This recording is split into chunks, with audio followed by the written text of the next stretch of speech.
I had a psychic dinner party. Oh my gosh. Yeah. You'd think this was going to be a sex fest central, wouldn't you? Well, exactly. New couple, stuck indoors, plenty of free time. Nope. Oh. I'll go too quick. Wait. Read on. Okay, here we go. Oh. I should have quietly exited, but no. Oh.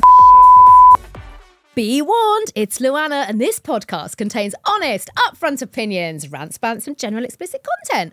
But you know you love it. Hello. Good morning. Good Monday. Right, can I just say, hi, it's LuAnna, Imo. We're straight in this morning. November. It's November. Oh, it's Bonfire night. Do you know what happened on Bonfire night? Guy got my Fawkes period. died. Oh, hello. Clemmy was sorry. born. Really? I birthed 7/19. On the 5th?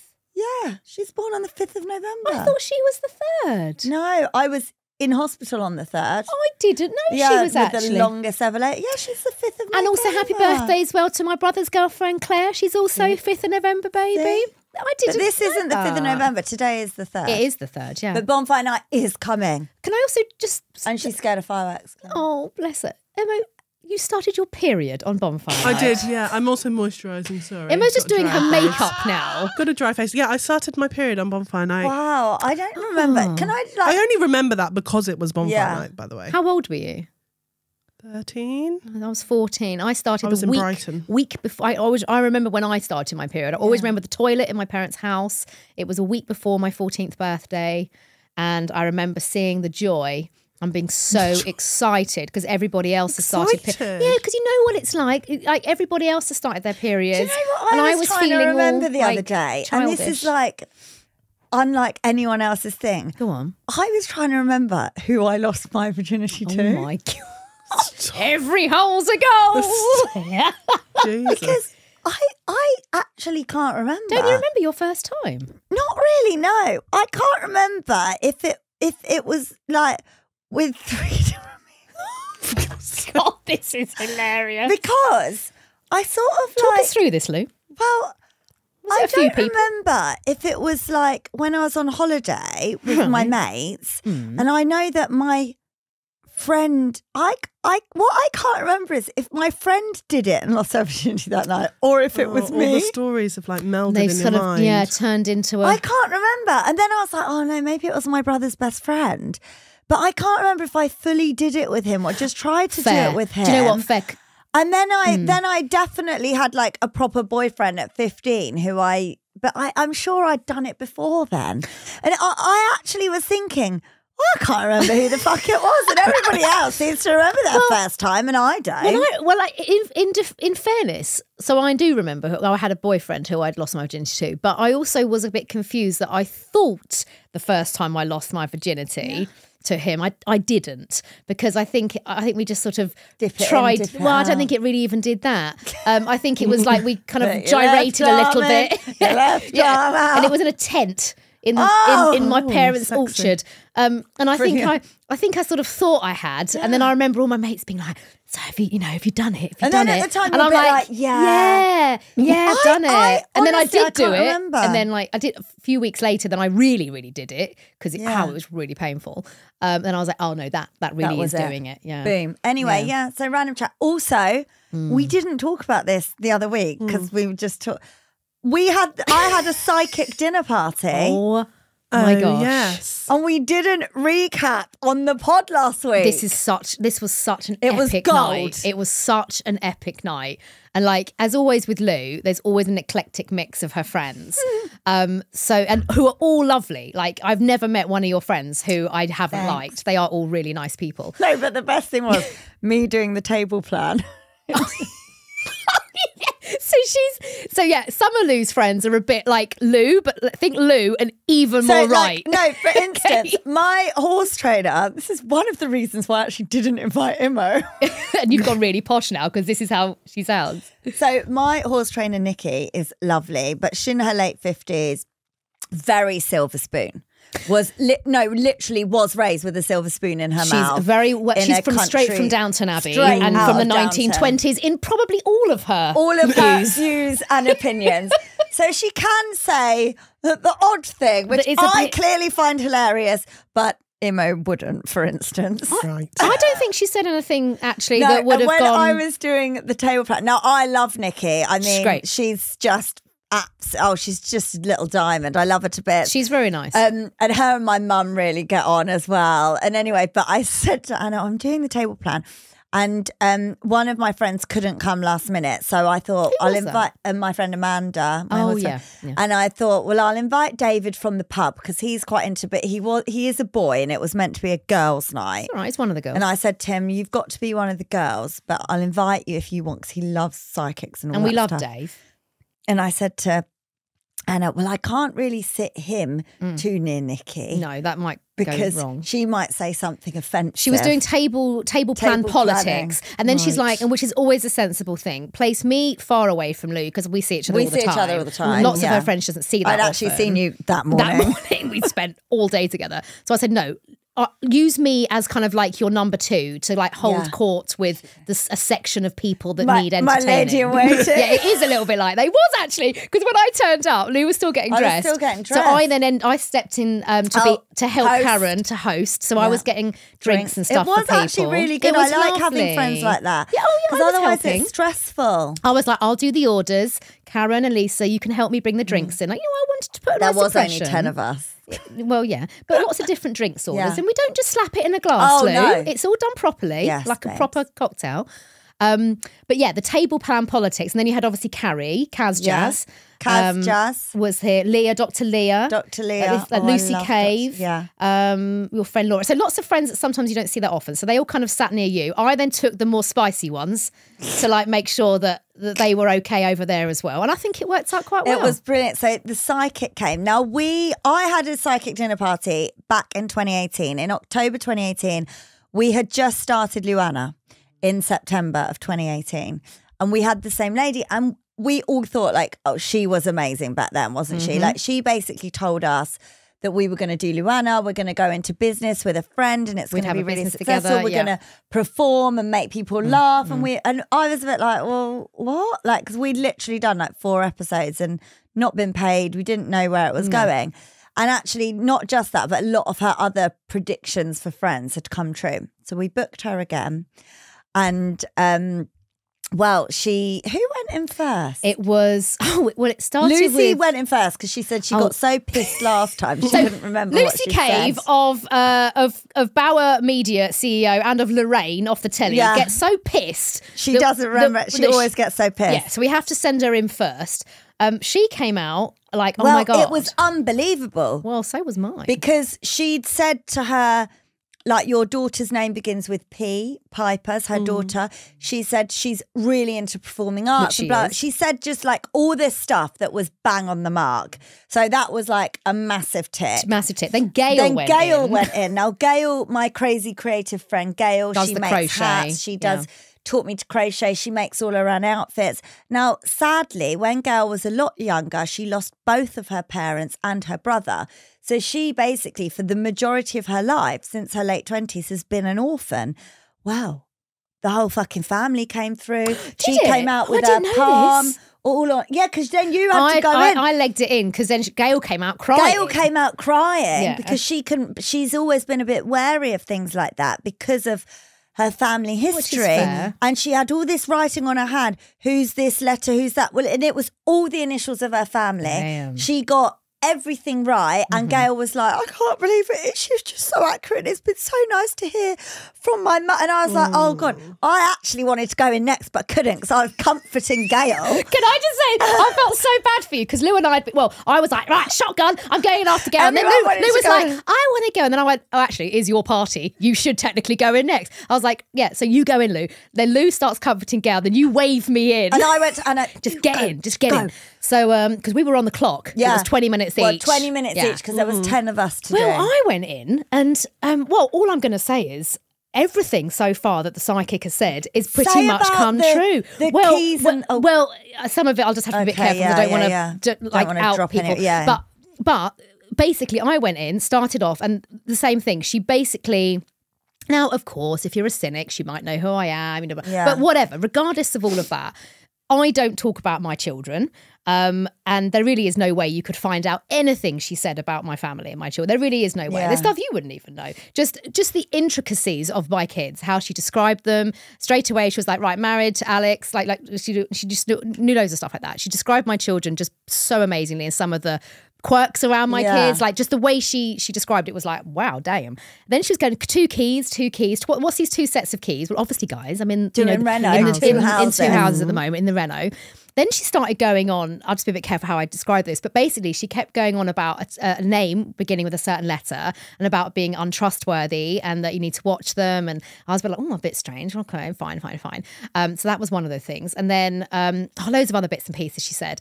Well, then I came out of it thinking, I don't know, it slightly rattled me actually, because I was one of the things I kept thinking, because I know we then try and find some truth. And I'm thinking, well, if she's talking about someone in my life that I actually really trust, like if that's that person, like that's, and if that's true, that is a bit rattly.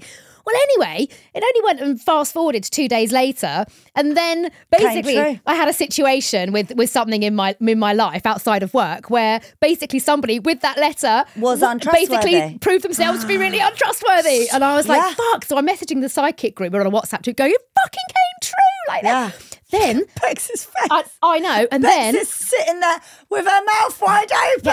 And then something else happened last night again, where I just went, oh my God. Like, so I didn't tell Alex about it.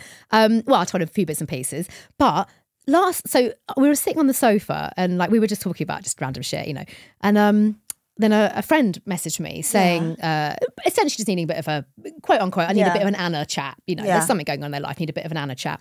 And he said, I just said, so-and-so just needs a bit of a chat. I hope they're okay because they know them as well. And then he went, typical Anna. He was like, you're always there for everybody else, are you? Never there for me.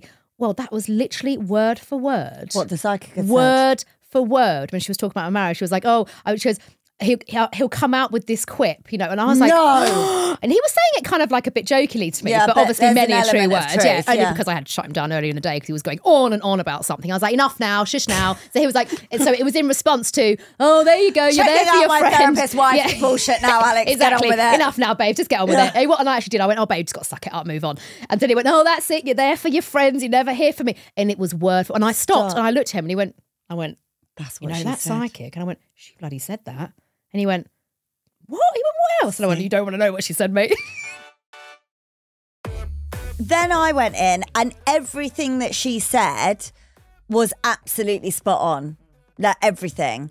And but then in some ways the cynic in me kicked in and I thought, well, she could know it. Because she said you and me were going to have more TV show together, a TV she said project. that we're going to have TV But again, project. that's quite an obvious thing to She said to me predict. as well, she did keep banging on about me being separated or divorced. Well, she did mention that to me, but then I thought, because I actually brought this up with Alex. I think Andrew and I, for the past year, have had different situations. We're very much together and in love, but have Daily physically been, just in case Daily Mail, right now I'm getting divorced, have been physically quite separate in different countries. Yeah.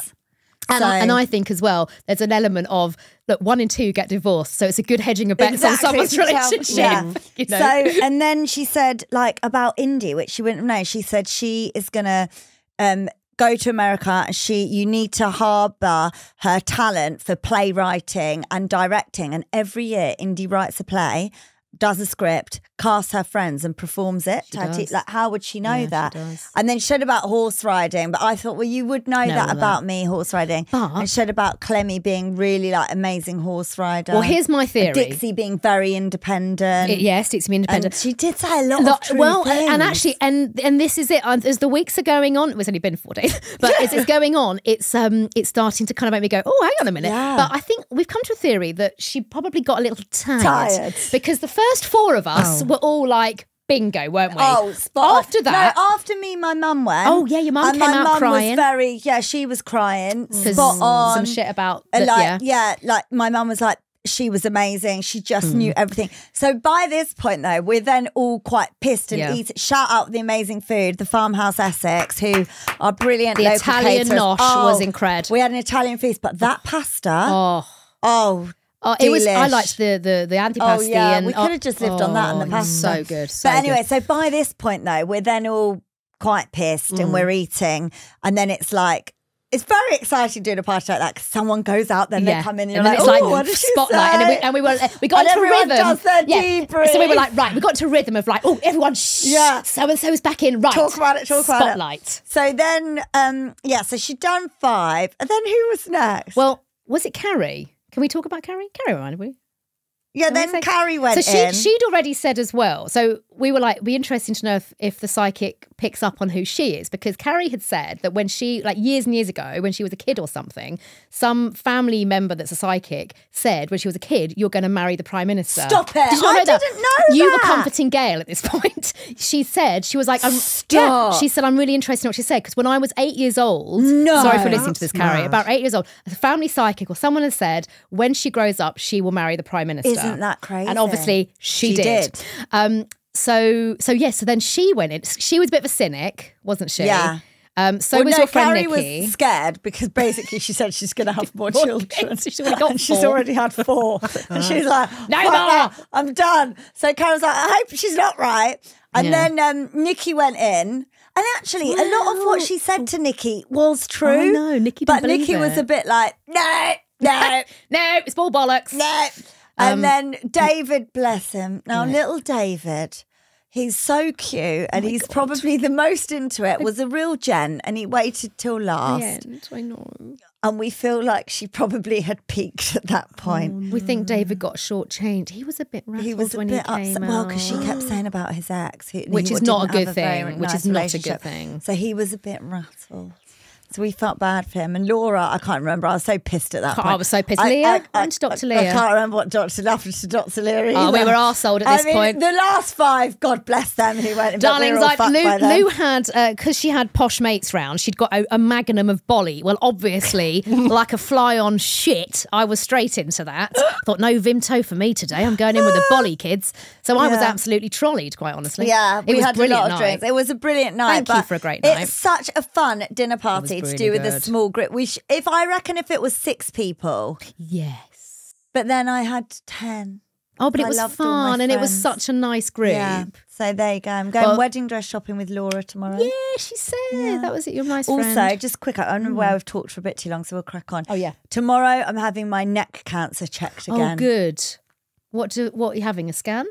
Yeah, ultrasound and another biopsy. And I did read, I don't pay a lot of attention to things. So the first time I had it checked, they said 15 to 20% it could become malignant. And when was that? That was in February. Then I went back in May. Now, I'd never read the letter after May. Well, he just said to me, we'll just keep monitoring. Well, it had gone up 20 to 25%. I only read it the other week. As a prediction or actual results? Well, the way it looks now that it's grown and stuff, it could now it's 20 to 25%. You need to get that shit out.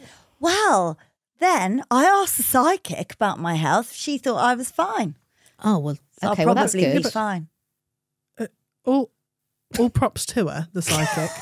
But what medical qualifications does she have? 0. Well, she can see into the future. Right, okay. Anyway, so I'm going back tomorrow, so I'll let you know. I think I'm going to get a second opinion.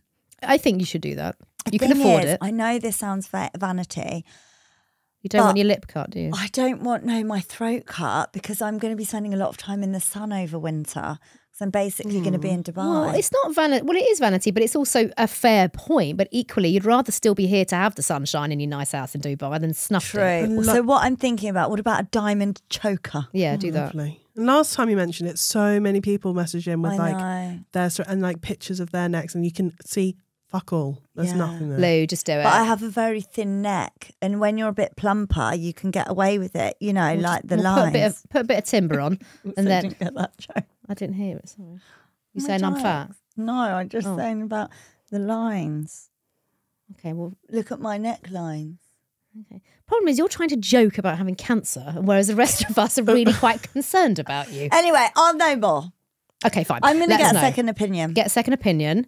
Get that shit I cut can out, feel please. it there, though. Right, we'll get it Can you cut see out. it? I don't care. No, Yeah, but get it you- cut out. Whether it's here or in Dubai, don't Well, care. Just but get it then removed. My friend Nicole, who's worked a lot in oncology, says that a lot of the time you don't need it out and it can just be monitored. So don't get it out if they're saying not to. But Andrew and you are telling me to get it out. What are you saying, Ims? I'll do what you say. I would take the doctor's counsel on it. That's what I've been doing. With several opinions, like a builder's quote. Yeah. That's what I would do. Builder's quote. There you go. Anyway, Well, good there you luck, go. Lou. Time for Did you know with Imo? Christ. Oh, I feel like we've had the vibe killed a bit now. I don't want to think of you having throat cancer.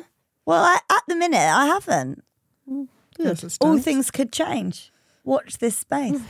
Anyway, this is from Suzanne Yeah. from Staffordshire. She said, fun fact from my 11-year-old, did you know that it's illegal to take photos of the Eiffel Tower at night? Really? Well, I fact That's checked bollocks. this. No, it is illegal for like big publications to basically do it. Oh. Not for like your proposal layman to put it outside. on like social Stuff. media or whatever. But like Vogue can't take a picture of it and put it on their cover. No, because like the twinkles or whatever are all copyrighted, basically. Really? Yeah.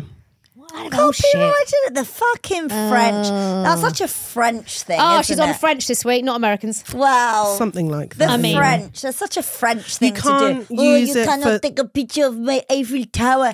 The twinkles are copyrighted. I mean, how the hell That did you sounded copyright? Welsh It to did, me. to be fair. That was very, give me French stick. Is that better? Take your berry off and your camera down. No. That sounded from Delhi, actually. It's illegal to publish or sell pictures for commercial purposes because nighttime lighting is protected by copyright. What a Well, load of old look on crap. Getty Images if you can get a nighttime Eiffel Tower. Well, yeah, but they've probably paid the copyright. No?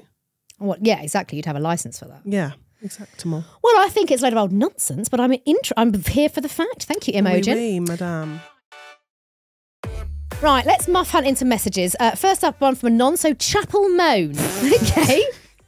Hi, LuAnna and Imo. Right, girls, strap on in. I've got a belter for you. Yes. Let's get straight into it. Our kind of gal. So I met this guy on a dating app during COVID. Let's call him Keith. Oh, strong. Because it was lockdown and we'd all lost our marbles, I basically moved into his house after like 3 dates. Do you remember people kept doing that? Yeah, literally within a minute. They'd get And then it, have a like, shag and they're in. That's it, shag. Don't want to Shag be without done. sex now. So boom, I'm moving in. That's You're my it. bubble. Yeah. He lived with a housemate who must have thought, here we go, another hinge hobo squatter. Now, you'd think this was going to be a sex fest central, Yes. wouldn't you? Well, exactly. New couple, stuck indoors, plenty of free time. Nope. Oh. The sex dried up quicker than the Sahara. Every time I asked what was wrong, I got excuses straight out of crap boyfriend bingo. I don't know what's wrong with me. It's not you, it's me. I just don't want to talk about it. Ick. Basically, I was putting in Olympic level effort and Keith was giving all the passion of a limp lettuce. Well, maybe it was too much for Keith too soon. I think this is it. It Yeah. loses the allure and desire when you go too quick. Wait. Read on. Okay, here we go. Oh, shit. I should have quietly exited, but no. Oh, shit. I got pregnant. Stop the press. And would you believe it? This man actually had the cheek to use that as his excuse to not have sex. Well, you're pregnant now, aren't you, babes? That's literally how we got here in the first place. Oh, my God. And listen, I looked fabulous pregnant. Glowing, radiant boobs that could have stopped traffic. Did Keith notice? Did I get one compliment? Not a sausage. Literally. Well, I'm not being funny. You shouldn't go and get knocked up by someone that you don't bloody know. Well, there you are. What I did get, though, was stumbling across videos on his phone. Videos he'd been sending to other women. Are you kidding me? Honestly, whilst I'm waddling around carrying his child, he's busy filming solo performances like some sort of budget OnlyFans. But silly me thought, well, I can't raise a baby alone. So I stayed. We even did couples counselling, where Keith actually sat there and said he felt emasculated by me. Emasculated? Hun, it's not me emasculating you, it's your own personality vacuum. Ouch! Fast forward 2 years. Oh, 2 years? I mean, they kept going, Lou. And we're on a family holiday. My gut was screaming something was off. His phone's on the side. So I had a little peek. And babes, I hit the jackpot. Firstly, I find sneaky bikini pics he'd taken of random women around the pool. Oh, Keith's a perv. Oh, pervy Keith. Creepy Keith. Actual creep behaviour. Ick alert too. But it gets better. Because then I find text messages to male prostitutes. I was actually going to say to you, Keith's straight gay. away, I thought that Keith was gay, honestly, beginning of this. Oh, Yep. Keith likes cock. Actual messages like, have you got a cock? Have you got a cock? Yeah. Wank each other off to top it off. He even tried to negotiate on price. He tried to get the prozzer down on price. It's That's like a new vintage. low. It's vintage, isn't it? That's a low. 11.25. I'll give you 11.05. I mean, there it is. Girls, I laughed so hard, I nearly wet myself. Okay, that's quite a good reaction. I have never felt so relieved. Finally, vindication. All those years thinking it was me. I mean, honey, I could have told you that it wasn't you. That I wasn't attractive enough, that I'd killed his sex drive, when really Keith was just too busy trying to book a cheeky circle jerk with Dave the rent boy. Wow. Needless to say, that was the end of the holiday, the relationship and any illusion that Keith was straight. Well, at least Keith didn't cheat on you. I think that's okay. I mean, I think Keith was cheating all over the place. Yeah, but Keith was just gay, just wasn't into her. Well, yeah, but exactly. But Keith should have said that from day one. Literally from day one. Not 2 years down the line. Keith was confused. Keith was all over the place. Lesson learned. Exactly, honey. Trust your gut. And maybe don't move in with a bloke from Hinge after 3 dates. Love the pod. Keep me anonymous. And thank you for giving me a platform to drag Keith into the gutter where he belongs. You're welcome. You know, it takes two to tango. It Personally, does. You were a bit silly, but at least you've got a lovely child out of it. Exactly. And Keith, gay Keith, has now got a child, which is nice. I think. Because he's saved on surrogate. I think they were all... they were symptoms of the COVID times, I think we shall say. Yeah. Right, we've got a message from Anon, so Lunatic, a great name. Hi, LuAnna, love the pod and all that jazz. Been listening for a long time, and you girls literally are the highlight of my week to listen to. I'm after a bit of advice and reassurance. I've just recently found out I'm pregnant with my partner of a couple of years. Better than old last one. I found out fairly early, just about 3.5 weeks, as I felt a bit weird and normal PMS symptoms didn't seem to be happening. Albeit shocked initially, I was happy about it. I broke the news to my partner and kind of blurted it out. Not the cute kind of surprise I would have liked, but I was so anxious and in shock. He was very similar, and we said, it's super early, let's see in a few days. I can't even tell you how many pregnancy tests I did over the next week. I was obsessed. So now we're just over 4 weeks, and I can't help but feel slight sadness about being pregnant. I need to add, we had started trying just over a month ago, but neither of us realised how lucky we'd be that it would be so quick, which I think is what's made us very nervous and anxious. I almost feel like I'm already grieving the life we currently have. We can still do things with kids, of course, but yes, our lives will change. We're in a small one-bed flat, so now the added pressure of thinking we need to move sooner than planned, but then worrying how quickly we'll find somewhere, how I can afford my share with maternity for mortgage, etc. I'm nervous about my career progression as well, as I've worked really hard, and it's just not the perfect time as I have more opportunities for further progression in the next couple of years. I also always wanted to be married beforehand. Not that it matters, but it's something I'm now trying to accept also. Is it normal to feel this anxious and worried? I feel really ungrateful to feel this way, as I know others struggle often to conceive, although I'm also aware it is still early stages for us. Please help, as I can't seem to stop the worry. Please note, my partner struggles with his emotions and will talk about it if I push, but he says he's in shock until we have any scans. I haven't told anyone else, so I'm not sure whether my feelings are valid or if it's the right decision, which I feel awful saying. Please keep me on. I love you girls. I think this is very normal. So normal. Very, very normal emotion. I know someone in this position at the moment. Actually. And I also, look, it is early days, and the whole one bed thing, you don't need to move tomorrow. You can have a baby in a one bed flat because basically they don't even move. They're like a slug for the first bit. You could just put them in a pram and wheel them around it. So I would just put them to sleep in a bassinet on a pram, and then when you go to bed, wheel them out into the lounge. So or put your little cot in your bedroom. Yeah, so I think I wouldn't worry as much as you are. And about your career as well. You can have children and still do well in your career. And career-wise, there will never be a right time to have children, because actually I would say you're in a better position now to whop the baby out, go back to work, and then progress your career then. You say it's going to be over a couple of years anyway. So you might as well have the baby now. And you were trying, but it is a shock and it is an adjustment. I think for everybody feels so different. And I think what's not talked about often actually is that you can think you're going to feel one way, and then when it actually happens, you're surprised when you feel another way. And like to your point here, you're overwhelmed. Of course you're overwhelmed. Your whole life is now potentially going to change because of this situation. So it would be kind of weird if you weren't you weren't, feeling a bit yeah. like, what does this mean for X, Y, Z? And it takes a while, I think, for that information to process. I've got somebody I know that has been trying for a good couple of years, actually, to have a baby, and it wasn't working for them. They've just found out they're pregnant. They're 8 weeks. But she is feeling really overwhelmed. And I think it surprised her because she's been wanting this baby, but it's really overwhelmed them because they're in a 1-bedroom flat. They're worried about, oh God, does that mean we have to move now? Like, what does that mean for the, you know, they don't actually come from here originally. So it's like, how do we navigate the healthcare? You know, just all of it. And then she said to me, she said, I just feel really weird right now. Also physically, all the hormones. Yeah. And I said, it's perfectly natural and normal, but I could see she was feeling really scared and really overwhelmed.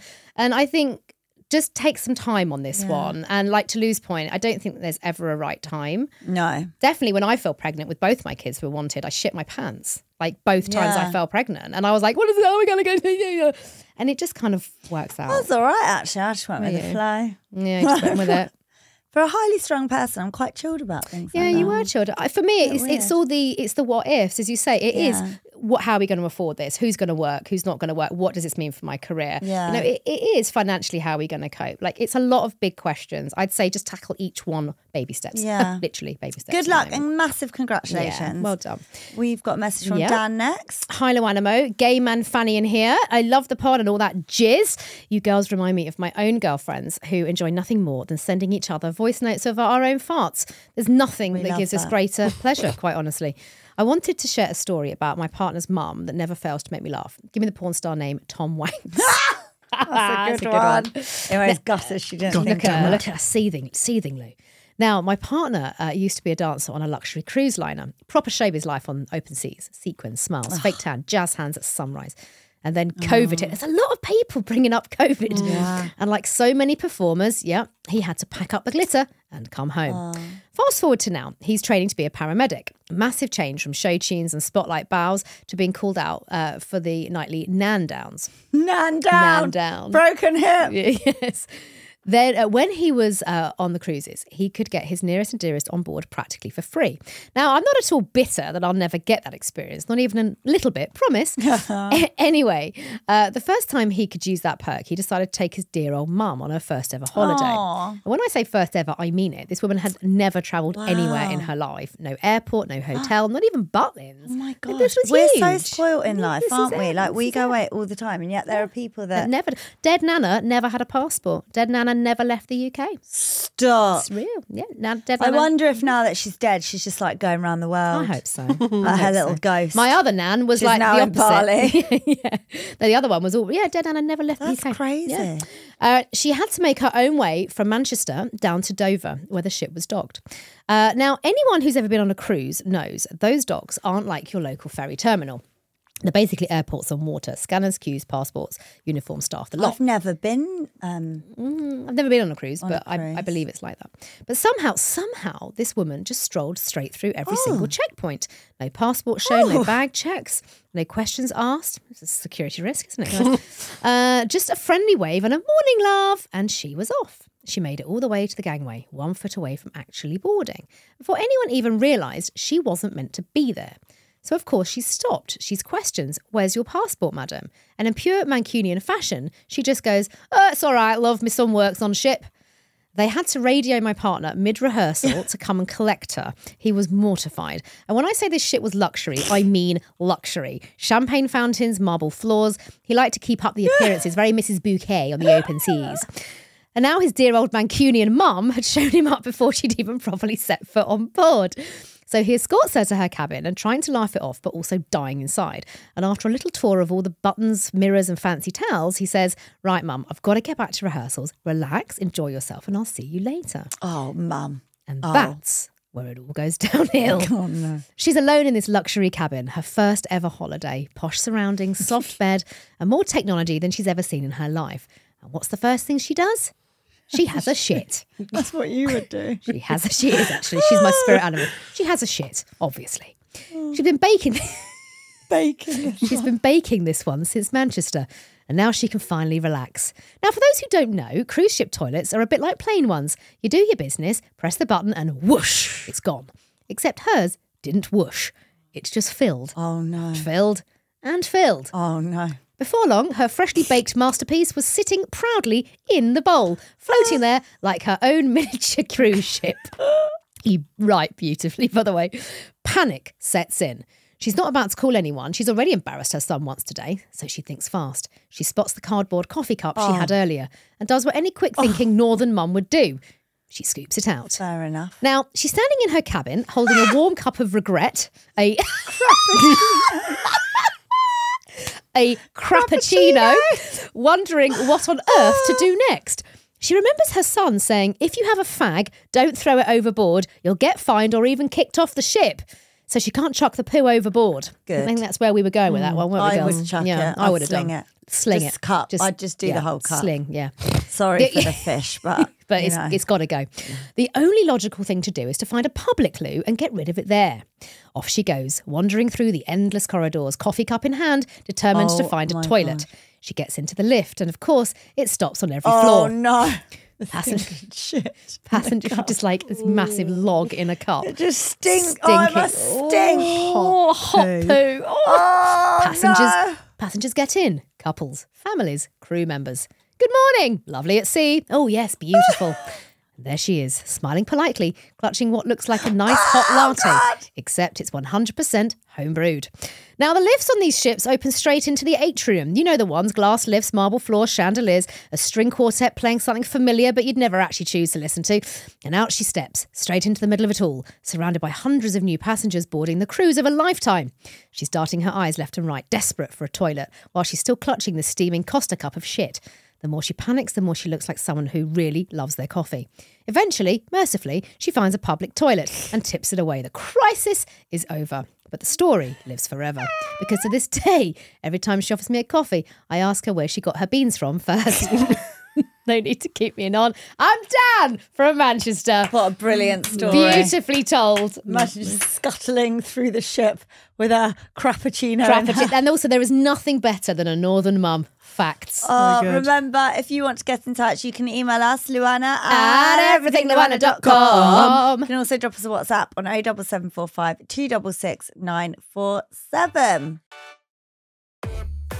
Right, newsy bits. Girls who play after-school sport in the UK are 50% more likely to later get top jobs, a study has found. Interesting research. Do you know what? I love this because with both of my kids, actually, boy and a girl, obviously, I have so doubled down on their after-school sports. They are doing every goddamn sport known to man. Football, rugby, swimming, dodgeball, darts. Dodgeball? Yeah, we've got it all going on. We've got it all going on because of this. I quite like darts. Do you know what? My Enzo's favourite is lunchtime darts, and he does dodgeball after school on a Friday. Bloody loves it.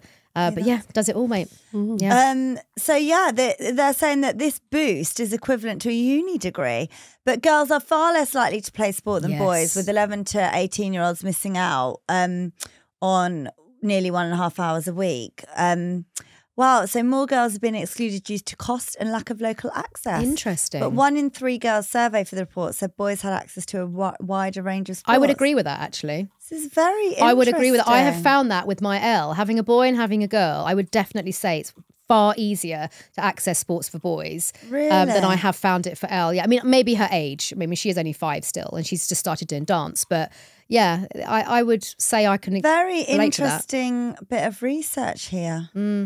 So what do we there think? You go. So what do we just need to get. You're quite good, aren't you, at your extracurricular netball? Yeah, I love doing sports. Although when I was a kid, I did a bit of extracurricular. I swam like 4 times a week, and I did some netball. But yeah, I love it. I think it's so valuable. I like my horse riding, don't I? Yeah, you do your horse. Would you, when you have gymming. kids, will you do you think that's something that you'll major on for them to do? Oh yeah, 100%. Because the thing is, sometimes, like my little Indy, she's not overly sporty, but which she is loves a fair point. her singing. Like Yeah. she has 2 singing lessons a week. She does lambda. She's into all that. She's But into performing arts, but she likes doing cheerleading when we're in Dubai. I guess you obviously have to tailor it to the kid and whatnot. But I think that sport can give you so much. Yeah, team spirit, team sport, and fitness, camaraderie. And it also gets them off those bloody screens. And I think in my family, but to your point, like with India, as you say, it is leaning into what your child is naturally good at and really enjoys. And as you say, I think performing arts, acting, you know, doing something that they enjoy. Like I just say with our kids, you're so lucky that you've got parents that A, give a shit, and B, can afford to, because I also appreciate that affording it's really difficult for a lot of people. And I'm really grateful. Our school offers so many after school different sports clubs. They're really good. And like Enzo's really into his drums now. Like, so I said music and sport, I don't mind what it is, but try everything. Are you strict? Like if your kids do something and then want to give it up, do you let them give it up or do you make them see it out? That's a good question. We're only 2 terms into drums.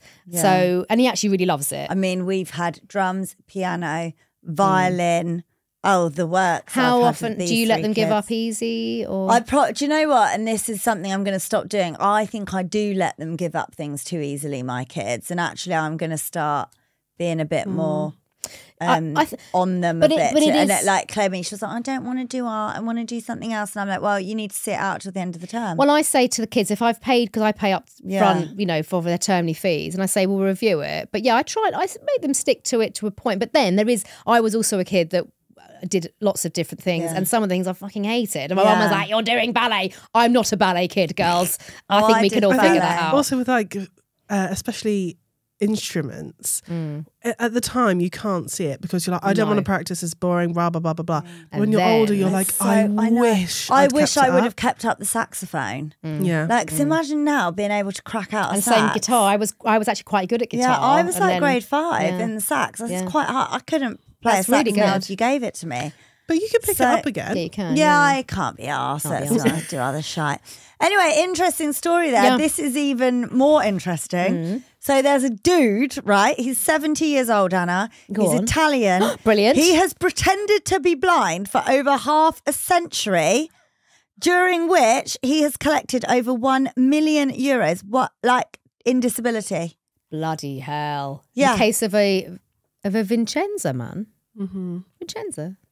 Where's he from then? I don't know. Vincenza, who unduly received over €1 million in benefits for total blindness. 53 years. Once again, brought Italy's verification mechanisms for subsidies and disability payments into the spotlight. The Vincenza is in Italy. Is it? Oh, interesting. Yeah. The septuagenarian, whose name has not been revealed, has been declared completely blind for over 5 decades following a work-related incident. But since then, he's collected over €1 million.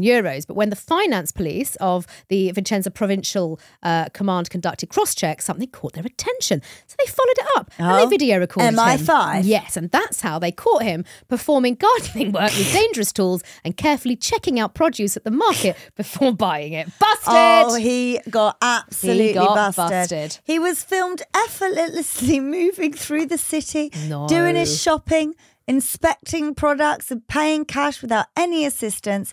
So he has been charged for fraud. But I mean, he's already cranked up at $1 million and he's 70. Just let him have it. I mean, I think learn from this mistake. Yeah. And then move on. Why does it just remind me of my Soggiero, my father-in-law, who's no longer with us? He was a bit of a dodger. Bit of a dodger. Brilliant. Right, it's now time for It's the Widow of the Week. Sarah says, hi ladies, I've just revealed to my housemate something I do fairly often when she's out, and she's told me I'm a complete weirdo. So what better than to immediately message you guys to confirm or deny. When she's out at night and I'm alone in the house, I won't turn the lights on. Oh gosh. I like to test my senses. Off the back of the last story. What's your name? Vincenza. I like to test my senses and pretend I'm blind, and I play with the dog in the dark. I make my dinner in the dark. Wow. To varying degrees of success. Go for it. I go to the loo in the dark. I find the dark really calming, like a nice blanket hug of dark, so I love it. It's fucking weird. Then. That is a bit strange, yeah. I mean, you must have the best, like Martin Lewis will love you for your low energy costs, your lecky bills. Another weirdo, Annabelle, she says, hey LuAnna, here's my weirdo of the week. Whenever I leave the house, I will without fail write the time, date, where I'm going, who I'm meeting, if it's anyone, and what I'm wearing on a post-it, and I pop it on the fridge. Then if I get kidnapped or I fall down dead or get into a car crash or go missing, my parents have the details. I've been told this is very morbid and dark, but I think it's quite logical. What do you think? Well, being the anxious Annie, I'd say you're manifesting that shit, babes. So stop doing it. That is very weird. It's kind of, you could do this. I bet you do it, Imo. No, I wouldn't do that. But I get it. I don't think you can manifest bad things. That's my opinion. Do you know what? I love that. I love that. I think you can. Do you? Yeah, I do. I actually think that, like, I always think that, oh, I'm going to have this, or I want that, I'm going to get that. I always manifest and project like positive things. I never think about anything negative. And then like, I know like really like people, and I just think you're so fucking negative. No wonder your life's a misery, because you draw that attention. I really believe that, like the energy that you put out. No, I do think you can manifest bad things. Yeah, that it's a state of mind. But that is state of mind. Yeah, she is projecting a kidnapping. That's what I'm worried about. Yeah, you don't think that? No. But do you believe in manifesting positive? Yeah. So why do you think that you wouldn't manifest negative then? I just don't. Well, there's a difference between in beliefs and then manifesting. Have you got an aura ring on? No, that's a hairband. That's my wedding ring. I really want an aura ring. Do you? Yeah. What do you think about those? I think they're good. Do you? Do you actually? Nay has one. Sure. I want an aura ring. Yeah. Why online though? and buy one. Just for what is it for? general I don't know. I interest? saw Carrie's got one. And I should have asked her more about that. Ask her what it does and then go from there. Yeah, it does. Good for sleep. It monitors your sleep, monitors your heart rate, monitors all the bits. Oh, I probably don't need that then. No. I mean, my sleep's fine, I think. Yeah, you're fine. You're What fine. is that all it does? And your recovery and all stuff. I've stopped wearing my Is that when Apple it changes Watch. colour? No. No, that's a mood Oh, ring. mood ring, yeah. It's something totally different. Oh, I don't know. Anyway, can I just say I'm not actually angry about anything in my life. This is good. This is. Do you know, rants are only rants when they are authentic, sweetie. I'm not just going to be pissed off for no reason. Good. Are you pissed off, Imo? You were last week about you voice had a notes. rant. Do you have another one Should this we week? open the floor to the rants? Yeah, that's a good idea. You got any Renault rants? Oh, there's always a Renault rant, mate. I'm telling you. No, right. Well, that's it for this week's LuAnna. Don't worry, we will be here every Monday. But of course, you don't have to wait until then, because Thursday is coming. And Thursday means LuAnna Totally Extra. And for that, we do need you, our wonderful Lufanians. You can send your emails in to LuAnna at everythingluanna.com. You can also hop onto WhatsApp, send us a voice note or a message. Our number is 07745 266 947. Really important you do that. Do make sure you have followed our podcast. Are you following on YouTube as well? Please do share and comment as well. It would be really appreciated. A 5-star review would be lovely. I know there's a lot of housekeeping, but we do appreciate you doing all of it. We'll see you Thursday. Bye. You've been watching LuAnna the podcast. What do they need to do, Anna? Make sure you subscribe. Boom.